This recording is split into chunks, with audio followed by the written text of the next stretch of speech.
découvrir des paysages de rêve inaccessibles en voiture, bivouaquer dans des criques sauvages ou sur des points de vue époustouflants. Pour s'offrir ces expériences uniques, de plus en plus de Français optent pour des vacances itinérantes. À vélo, en randonnée ou en bateau sans permis, des virées en toute liberté, mais qui ne sont pas de tout repos. Let's go! Émilie et Jordan se sont lancés un défi fou. Un road trip à vélo de plus de 1300 km avec leurs 4 enfants âgés de 10 ans à seulement 9 mois. Ce périple à la découverte de la côte atlantique va les mettre à l'épreuve. Léon, mauvaise idée. Il nous reste encore 17 km, je crois. 17! En Savoie, Émilie et ses 3 enfants ont réservé pour leur première randonnée avec 2 autres familles qu'ils ne connaissent pas. Une plongée à la découverte du Beaufortin, entre Petit Coup de Mou. Ça va? Non. Non. Et découverte à couper le souffle. Et là, c'est la surprise! Oh là là, waouh! C'est en bateau sans permis que Laetitia, David et leurs 2 filles vont naviguer sur le canal du Midi. Une croisière en eau trouble. Baisse-toi! Baisse-toi! Allez, on va se lever, saute pas.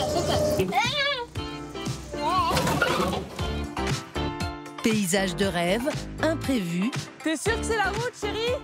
Et lâcher prise, embarqué avec ses 3 familles en quête d'expériences inédites. Ce sont les vacances d'une vie. Au paradis des surfeurs, sur l'une des longues plages de sable du sud-ouest, Émilie, 35 ans, Jordan, 38 ans, et leurs 4 enfants, Rose, 10 ans, Abel, 8 ans, Léon, 6 ans, et Jean, 9 mois, profitent d'une accalmie bien méritée. Regarde les grosses vagues, regarde, regarde. Attention, attention, attention, attention. Et c'est vraiment magnifique, l'eau, elle est hyper claire, le sable est fin, c'est vraiment magnifique. C'est les plus beaux moments, là, c'est les souvenirs qu'on va garder toute notre vie, quoi. D'autant plus que la famille s'est embarquée dans une aventure hors du commun qui leur permet de découvrir des paysages de rêve différents tous les jours. Un road trip à vélo. Il faut qu'on y aille, on va prendre la route et puis on va aller au camping. Allez, il faut y aller. Je veux pas aller au camping, je veux rester là, moi. La tribu parcourt en moyenne 40 km par jour. C'est un incroyable défi pour une famille nombreuse, alors forcément, les enfants traînent parfois des pieds. Allez, hop. Je suis pas prête à pédaler. Léon, on y va? Oh là là là là là, ces enfants, c'est là. Il y a des choses qui ne changent pas du quotidien. Ah non, bah non, non, non, c'est trop beau sinon. C'est le paradis, ça serait des vacances. Originaire de la Meuse, Émilie travaille dans un centre de formation et Jordan est charpentier. Cela fait plus de 6 mois qu'ils préparent cette épopée d'1 mois, pendant laquelle ils espèrent longer toute la côte atlantique. On a besoin de liberté, on a besoin de sortir un peu du quotidien, de la routine, voilà, de faire des choses qu'on n'a pas l'habitude de faire, de découvrir de nouvelles choses. Le but des vacances, c'est l'aventure. On est parti en vélo, on doit traverser la France, on est en autonomie, donc il faut se débrouiller pour manger. En fait, c'est la débrouille. Petite galère et gros moments de doute, depuis le début de leur road trip, ils ont déjà vécu un condensé de ce qu'il peut se passer de pire en vacances à vélo. Tout a commencé il y a 3 semaines en Bretagne. C'est sous un temps maussade que la famille entame son périple. Mais au bout de seulement 30 minutes de trajet,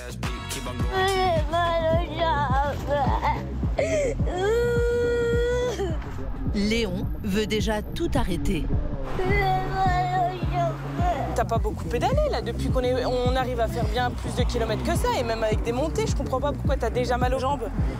On vient de commencer à peine. Émilie se retrouve à déjà devoir tirer son fils et quelques kilomètres plus loin, ils se perdent. Attention, il y a de la gadoue là. Pourquoi on est passé par là? T'es sûr que c'est la route, chérie? Bah, c'est le GPS, hein. C'est quoi cette route? Jordan est friand de ce genre de truc. Il adore prendre les chemins qu'il connaît pas. Il fait pas toujours exprès, mais à chaque fois, il arrive à nous amener dans les champs où on galère pour repartir. Après un détour improvisé d'1 heure, ils retrouvent enfin leur chemin. Mais Léon se met à zigzaguer. Léon, mauvaise idée. Et fatalement,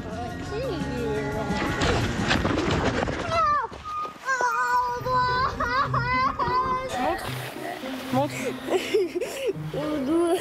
Allez, ça va aller. Tu restes à côté de moi. Cette première journée de vélo a refroidi toute la famille, qui commence à se demander si elle a fait le bon choix. Mais une rencontre inattendue va leur redonner du baume au cœur. Ce soir, Émilie et Jordan ont décidé de tester une application réservée aux cyclistes pour trouver un jardin ou camper gratuitement. Bonjour. Bonjour Patrick. Jordan, enchanté. Patrick, 66 ans, est un cycliste chevronné. Ce masseur héberge régulièrement chez lui des familles à vélo. C'est magnifique. Et il a une petite surprise pour la troupe. Il y a de la place pour dormir à tout le monde là-haut. Ouais, si on peut éviter l'attente, je pense que... J'ai aménagé un espace ici un peu camping. J'ai mis 3 matelas dans cette pièce. Donc voilà, vous pouvez vous installer là. Et sinon, donc, il y a 2 chambres là-haut. Émilie et Jordan ne s'attendaient pas à recevoir un accueil aussi chaleureux. Allez, Merci à toi, Patrick. À l'aventure. Ouais, T'es gentil. Je trouve ça très courageux et c'est ce qui m'a incité à les accueillir parce que quand ils m'ont demandé l'hébergement, donc 6 personnes, bon, au début, quand même, j'ai dit waouh. Pour l'instant, mon record c'était 4 en même temps. Chapeau parce que j'ai vu le chargement, j'ai vu les remorques. J'ai fait des trips avec 25 kg de bagages et un vélo de 25 kg, mais là on est encore une échelle au-dessus, quoi. Ce soir, et après seulement une journée de trajet, la famille réalise l'ampleur du défi qu'elle s'est lancé. Mais pas question d'abandonner. C'est une aventure qui est compliquée, c'est dur, c'est sûr, mais il faut aller au bout de ses limites. Et même pour eux plus tard, se dire, ben ouais, on l'a fait, quoi, c'est génial. Je suis contente de leur offrir ça. Même si pour eux, là, ils le voient pas vraiment comme un cadeau en ce moment. À 1000 km de là, en Savoie, d'autres familles ont décidé d'affronter un défi encore plus vertigineux. C'est dans cet hôtel, situé à Beaufort dans les Alpes, qu'elles se sont donné rendez-vous. Moi, c'est Émilie. Tu t'appelles comment? Christine. Font partie de l'expédition Émilie et ses 3 enfants, Leslie, Nicolas et leurs 2 enfants, et Robin, le papa solo. Ils ne se connaissaient pas il y a encore quelques minutes, pourtant ils vont partager ensemble l'une des plus grandes épreuves de leur vie. Vous pouvez prendre un t-shirt supplémentaire par personne. 2, c'est pas la peine. Manon sera leur guide pour leur première semaine de randonnée en pleine nature. À quelques minutes du départ, cette spécialiste de la haute montagne va imposer un petit régime à leur sac à dos. C'est la trousse à pharmacie. Le séjour s'annonce minimaliste pour Émilie, la pharmacienne du groupe. Je vous montre juste pour info ma trousse de toilette. Voilà. Ah ouais. Et pyjama? Ah bah pyjama, non. Hein. pyjama, non. Yeah, bitch. Mais au moment d'enfiler leur sac pour un départ sans demi-tour possible, tous bénissent leur guide. Car avec les tentes, ils portent tout de même 25 kilos. Les sacs sont bien remplis. C'est très lourd. Et je pense que j'ai jamais porté un sac aussi lourd de ma vie. On va espérer ne pas tomber en arrière. Tous sont citadins originaires du nord de la France ou du Luxembourg et n'ont jamais pratiqué de randonnée en montagne. Alors, dès la montée en télésiège, Ouais, c'est parti. pour tous, le spectacle commence. Waouh. Et mais là, on a une énergie de dingue. Derrière un rideau d'épicéa se dévoile leur futur terrain de jeu. Et à l'arrivée, un point de vue exceptionnel. Il est là, l'invité du jour. Majestueux, le Mont Blanc domine le panorama. Je vais pleurer. Je trouve ça trop beau. Magnifique. Avec ses 4800 mètres, c'est le plus haut sommet d'Europe. Une des ascensions les plus difficiles au monde. J'ai déjà grimpé le Mont Blanc. Oui, j'ai déjà grimpé le Mont Blanc. Elle a 3 fois. Cette adepte des sensations fortes a également gravi le Kilimandjaro et parcouru l'Himalaya. Là, on va commencer par une bonne montée pour s'échauffer. Ce matin, elle a prévu une marche de 6 km avec un dénivelé de 450 mètres, une fois et demie la Tour Eiffel. Une promenade de santé pour la guide. Tom, 10 ans, se sent pousser des ailes. Tom, il aime bien partir à fond la caisse. Tom, doucement. Le problème, c'est que dans 15 minutes, il est mort. Et effectivement, Très vite, les enfants âgés de 8 à 12 ans regrettent de ne pas être au camping au bord de la piscine. Tom, le premier, qui se retrouve à la traîne. Allez, vas-y, fais attention. Petit saut. Allez, petit saut. On va continuer parce que sinon, on va perdre le groupe. On a commencé par une forte montée. Il fait quand même 30 degrés. Oscar, il a mal aux épaules. Il a du mal à tenir son sac. Est-ce que les enfants vont tenir? Est-ce que ça va aller? Et dès la première pause, malgré le cadre idyllique, c'est la soupe à la grimace. Ça va, toi? Ça va? Hein? Non. Non? C'est une bonne expérience pour l'instant? Ouais, moyen. Les enfants ne comprennent pas que leur mère ait payé 1 500 € pour les embarquer dans cette aventure. C'est eux qui doivent nous payer. Parce que c'est pas agréable de transpirer et être fatigué. Parfois, on paye pour se faire mal. Ça, c'est quelque chose que j'avais peut-être un peu sous-estimé, le poids des sacs pour leur âge. Et c'est pas non plus une randonnée de dimanche. Hein. Il leur reste encore 4 heures de marche avant d'arriver à leur bivouac. Une autre grande première, passer la nuit en pleine nature, en dehors de toute civilisation. Pour une aventure, il n'y a pas forcément besoin d'aller à l'autre bout du monde. Hein. On peut faire des grosses aventures tout près de chez soi. Une expédition à la belle étoile, loin d'enthousiasmer les plus jeunes. T'as hâte de dormir? On va bientôt arriver. J'ai pas hâte de dormir, mais j'ai aussi pas hâte de marcher. Ah d'accord, t'as juste hâte d'arriver, quoi.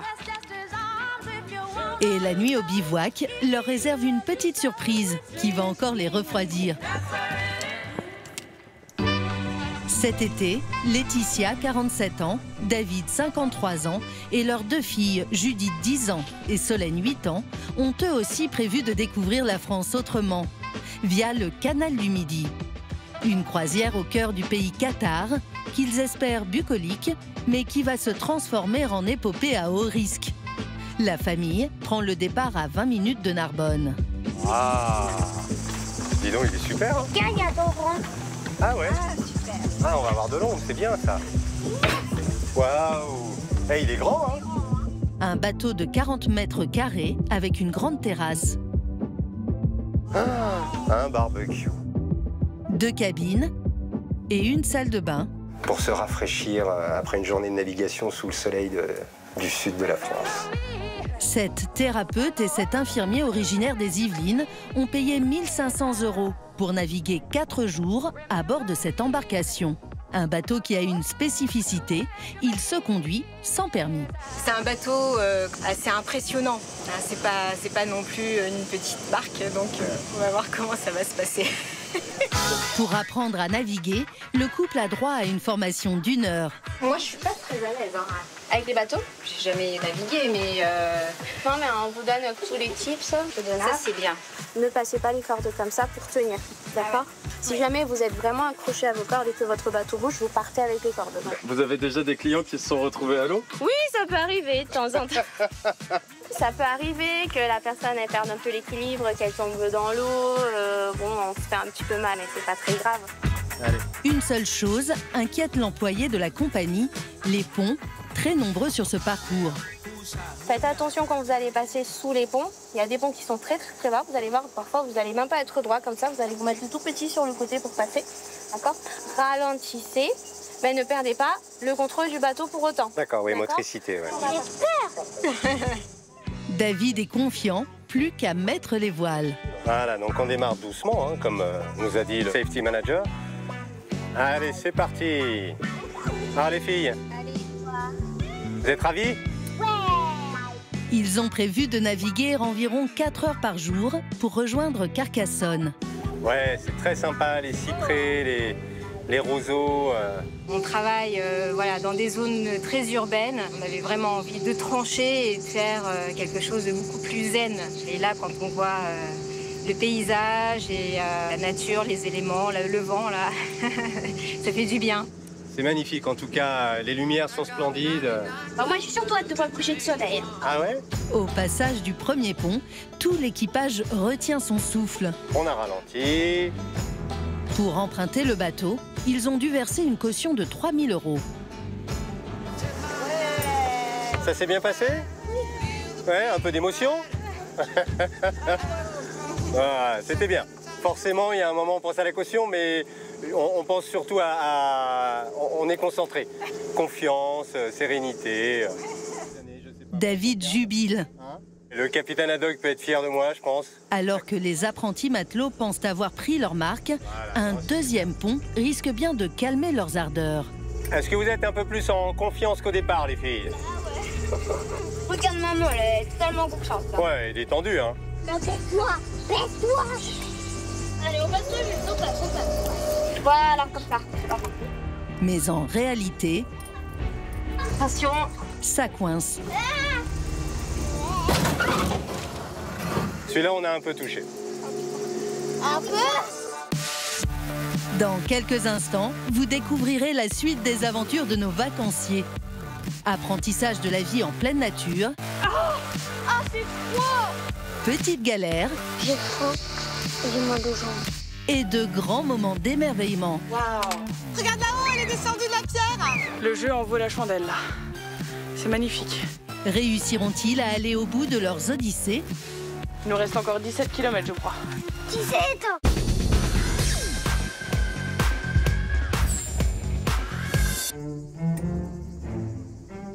Sur le canal du Midi, David a accroché un pont et a brisé l'une des rambardes du bateau. Le pont, on l'a gratté. Allez, on est reparti. On n'avait pas assez d'élan, je pense. Effectivement, celui-là, il est tout petit.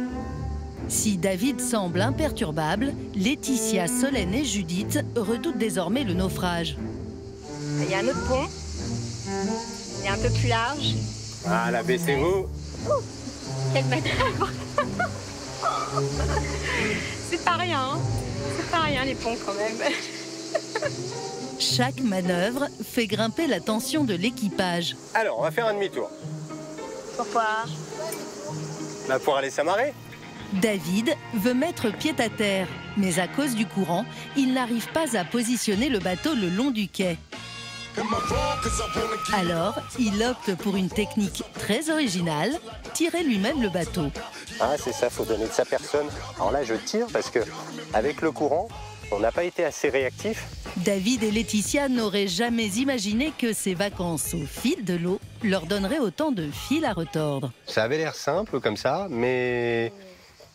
Une fois qu'on y est, c'est différent. Hein. Tout le monde y arrive, donc il n'y a pas de raison.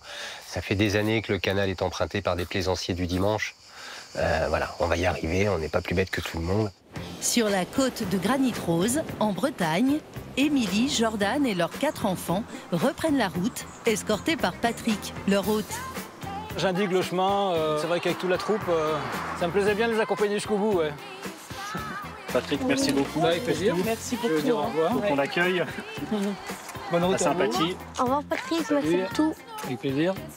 Bonne route à toi aussi. La famille quitte Patrick et le confort douillet de sa maison.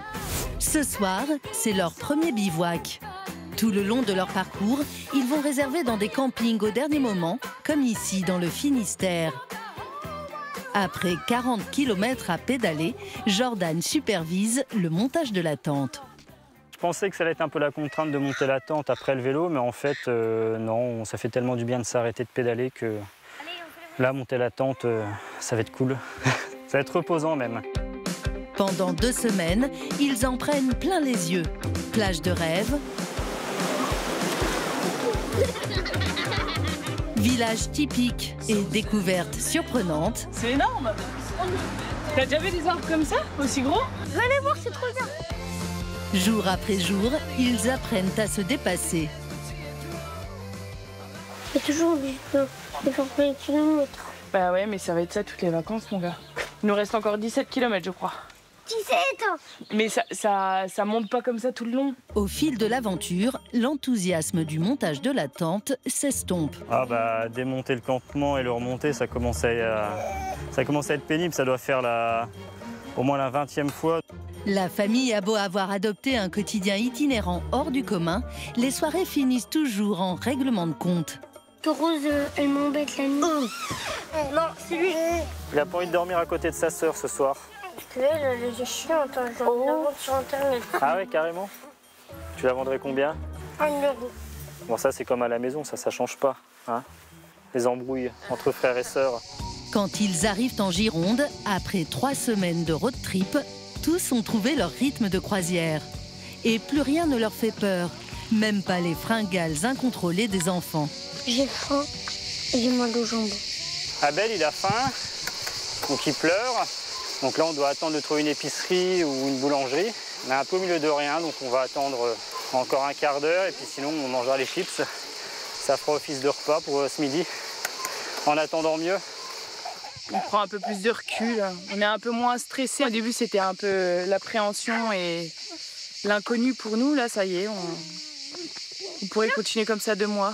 Non, je rigole. Cet après-midi, ils découvrent le Cap Ferret, là où a été tourné le film Les Petits Mouchoirs. Il y a des belles maisons. On va voir des stars. Je savais pas qu'on était dans un quartier de stars, j'en ai pas encore croisé. C'est magnifique. Et c'est trop beau. C'est les premières fois qu'on vient là, alors c'est top, c'est vraiment beau. Ça a l'air chaleureux comme tout. Et c'est en bateau qu'ils traversent le bassin d'Arcachon. Là, c'est le fer ostréicole, c'est les huîtres. C'est pas du tout le moment pour faire n'importe quoi. Il y a encore tout ça à charger, les gars. Vous croyez quoi, là?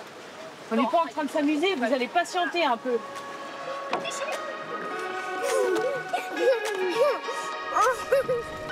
Entre les 4 enfants à gérer et la logistique, les parents commencent à fatiguer. Mais à l'arrivée au camping, une très bonne nouvelle les attend. Oh, génial! On va dormir sur un matelas. C'est vrai? Ouais. On se rappelle plus comment ça fait. Voilà. Pour le prix d'un emplacement en tente, les gérants leur offrent une nuit en mobil-home. C'est génial. On n'a pas de tente à monter, on n'a pas à la démonter demain matin. On a juste à mettre les pieds dans le lit. C'est super, c'est génial. Demain, la famille s'apprête à vivre l'un des moments les plus forts de son périple à vélo. En Savoie, dans le massif du Beaufortin, Émilie et ses 3 enfants profitent d'une parenthèse suspendue. Un moment de grâce, en pleine nature, à 5 heures de marche de toute civilisation. Elle bouge. Vous voyez? Une marmotte. Juste là. Regarde là-haut, elle est descendue de la pierre. Un émerveillement pour ce groupe de citadins. Et ça, c'est le bruit de la marmotte. Là-bas, je la vois. Une marmotte en guise de maître d'hôtel, c'est sur les terres de ce rongeur typique de la région que Manon a décidé de bivouaquer. Ah ouais. Alors, c'est beau? Ouais, c'est joli. Ça va, c'est joli. Sur cette plaine, située à quelques mètres d'une cascade, dont les eaux proviennent des glaciers. Mais j'ai surtout peur que ce soit trop froid. On fait un bain de pied. Ah, c'est froid. Ah oui! Elle est combien là? 2 degrés? Je sais pas. Les apprentis randonneurs vont pourtant devoir s'y laver. C'est une petite toilette de chat, mais ça suffira pour résister à ces 3 jours. Et justement, la douche en rentrant vous paraîtra encore meilleure. Ah, c'est froid. Comment tu trouves ça, Rose? C'est vraiment pas amusant trop. Est-ce que c'est agréable? Non, totalement. Ça fait trop mal. Les enfants auraient préféré une salle de bain plus traditionnelle, avec un thermostat, mais pour Émilie, c'est l'occasion de leur transmettre des valeurs essentielles. Le but de la randonnée, c'est de passer un moment un petit peu en dehors de la société de consommation, de profiter de ce que la nature nous offre et puis d'apprendre un peu à vivre en dehors de tout le luxe qu'on a à la maison et après peut-être se rendre un peu plus compte de la chance qu'on a. Et ce soir, toute la famille risque bien de regretter son lit. Il est temps d'installer le bivouac. On va essayer ici. En pleine nature, pas de terrain plat. Émilie s'inquiète pour son dos. Le montage du campement qui devait durer 10 minutes vire à la séance de homestaging. Trouver un autre endroit qui soit plus agréable. Quelle chaleur en dessous. Oh. Alors viens, on essaie de trouver un endroit plus sympa, un peu plus plat. Ici, c'est quand même pas mal. Ouais. Voilà, on va essayer ici, mais il y a quand même quelques pierres, tu vois. C'est mieux? Non, s'il y a un trou, c'est pas bien. À quelques mètres, Manon prépare le repas du soir. Les apprentis randonneurs avaient rêvé de brochettes de poisson grillées autour d'un feu de camp. À la place au menu, ce sera soupe de légumes lyophilisée. Ah, délice! dégueulasse. Ça manque peut-être un peu de sel, là. Qu'est-ce que t'en penses? Donc on a quelque chose. Ouais, ça réchauffe, Tom. Franchement, c'est l'idée, c'est que ça réchauffe. Tu verras, au bout de 2-3, tu t'habitues. Cette nuit, les températures risquent de descendre à 5 degrés. Tu mets ça sur la tête pour dormir parce que si ton... Émilie et les enfants n'imaginaient pas devoir affronter un froid aussi glacial. Ah, bonne nuit. Une nuit à la belle étoile, beaucoup plus courte que prévu. Sur le canal du Midi, à côté de Carcassonne, Laetitia, David et leurs 2 filles découvrent les joies de la navigation au fil de l'eau. Le capitaine s'est aguerri.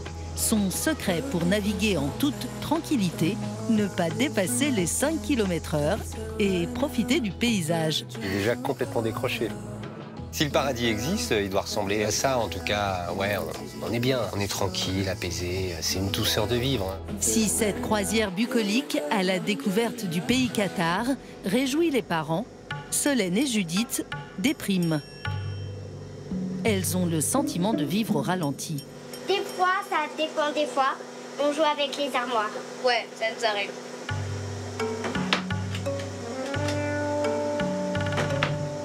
Quand on a fini de jouer à tous les jeux, on a fait 2 pages de cahiers de vacances, on n'a plus que ça à faire. Heureusement, les 2 écolières sont sauvées par une première excursion à vélo. Sur le canal du Midi, les plaisanciers peuvent s'amarrer n'importe où pour partir à la découverte de la région. C'est à Puy-Chéric que Laetitia et David quittent leur embarcation. Au hasard d'une rue, ils tombent sur un château, l'un des lieux les plus romantiques de la région, doté d'une vue à couper le souffle. Ah, c'est magnifique. Tu vois, il y a des pruniers avec des glaces. Philippe, ingénieur dans l'aéronautique à la retraite, a acheté ce château il y a 10 ans sur un coup de tête. En fait, on a décidé de chercher une grande maison et on est tombé sur un château. En 20 minutes, on a décidé de l'acheter. En 2 jours, on avait signé. Et en 2 mois, on était dedans. Vous avez été guidé par votre cœur, c'est tout. Oui, c'est ça. Et en fait, il ne faut pas réfléchir. Il faut être fou dans la vie. Malgré les affres de la navigation, la famille ne regrette pas ce voyage au fil de l'eau. Une invitation au lâcher-prise. Si on a pris ce type de vacances, c'est pour justement profiter, s'arrêter, ne pas être pressé par le temps, ne rien organiser surtout. Surtout ne rien organiser et laisser l'inattendu se pointer et nous faire ce genre de cadeau-là. 7 h du matin, en Savoie, dans le massif du Beaufortin, pas de grasse matinée pour Émilie et ses 3 enfants. Bonjour. Ça va? Ouais, ça va. Bien. J'irai peut-être pas jusque-là. T'as pas eu froid? Un peu vers, je pense, vers 4 heures. Ouais, c'est les pires heures. À part Manon, la guide, personne n'a fermé l'œil de la nuit. J'ai eu très froid, ouais. Dès le départ en plus. Ouais. J'attendais que le temps passe. Regardez l'heure, ça va aller. Il faisait bien frais, hein. C'est bien frais. La cascade, on a l'impression qu'elle était là. Et puis sinon, lui, il a bougé dans toute la tente. Voilà, hein. Il s'est baladé dans la tente pendant qu'on dormait. Mais malgré la fatigue, il faut reprendre le chemin pour 6 heures de marche. On a à peu près 450 mètres de dénivelé pour environ 6 km. Donc c'est une étape un peu plus importante qu'hier. Pour leur 3e et dernier jour de randonnée, Manon leur fait tester le hors-piste. Ça va, Tom? Des pierriers derrière lesquels se cache un trésor. Oh, waouh! Regardez les enfants, on dirait presque des icebergs. Waouh, époustouflant. De la neige en plein été, une oasis éphémère à plus de 2100 mètres d'altitude. Là, on est à hauteur de la neige éternelle. Pas éternelle, c'est un névé. Un névé, c'est de la neige qui reste assez longtemps, mais qui finit par disparaître, contrairement à la neige éternelle. La neige éternelle, elle reste là toute l'année. Donc là, si on revient dans un mois, normalement, ce névé n'existera plus. C'est trop beau. Et là, si on regarde autour de nous, on se sent seul au monde, quoi. Et ce n'est que le début des sensations fortes. Quelques minutes plus tard, Manon fait découvrir au groupe l'un des plus beaux points de vue de la région du Beaufortin. Et là, c'est la surprise! Le Mont Blanc! Trop joli. On a un petit pique-nique avec vue là. C'est beau le Mont Blanc. Oui. Là, on le voit en Ah ouais. entier. Oh là là, Ah, c'est quelque chose. waouh. Ah, c'est pas mal. Ah ouais, et file dans l'axe. Ouais, ah bah là, on peut pas faire mieux. Magnifique. Je pense que même si on était venu juste pour ça, ça aurait valu la peine. C'est génial. C'est face au Mont Blanc que le groupe termine ses vacances hors du commun. Le défi était bien plus difficile que prévu, mais ils n'ont pas cédé face aux éléments. Il y a eu des moments un petit peu de découragement, des moments difficiles. J'ai vu sur les enfants qui avaient tendance un peu à vite râler, qu'ils ont compris qu'à un moment dans la montagne, quand on est en groupe comme ça, il faut essayer de rester positif, de mordre un peu sur sa joue. Et après, la récompense est d'autant plus belle. À 700 km de là, en Gironde, pour Émilie, Jordan et leurs 4 enfants, il y aura aussi un avant et un après. La famille termine demain son grand périple à vélo. En un mois, ils auront parcouru 1300 km. Avant de prendre un van et de rentrer chez eux, ce matin, ils ont prévu de découvrir l'une des merveilles du Sud-Ouest. La dune la plus haute d'Europe, la dune du Pilat. Un banc de sable menacé par le vent qui perd chaque année quelques centimètres. Oh là là là là, j'ai le vertige. Ça? Ah ouais, je te jure. Oh, tu crains rien, t'inquiète. 106 mètres de haut pour près de 3 km de long, un paysage spectaculaire. Oh. Le jeu en vaut la chandelle là. C'est magnifique. C'est très magnifique. C'est très joli, pardon. De là-haut, la famille fait le bilan du trajet parcouru. Beaucoup de kilomètres et d'efforts pour une aventure qui leur aura fait découvrir bien plus que de beaux paysages. Ces petits moments de galère qu'on a eus, ça nous a rendus plus forts et ça nous a aussi permis d'avancer et d'aller plus loin. C'est encore plus soudé notre famille. On se connaît plus tous. On a appris à parler, à dialoguer, à communiquer ensemble, chose qu'on ne faisait plus spécialement à la maison, avec la routine, avec les choses qu'on avait à faire de tous les jours. Mais on se connaît mieux tous l'un et l'autre, quoi. Donc non, c'est top.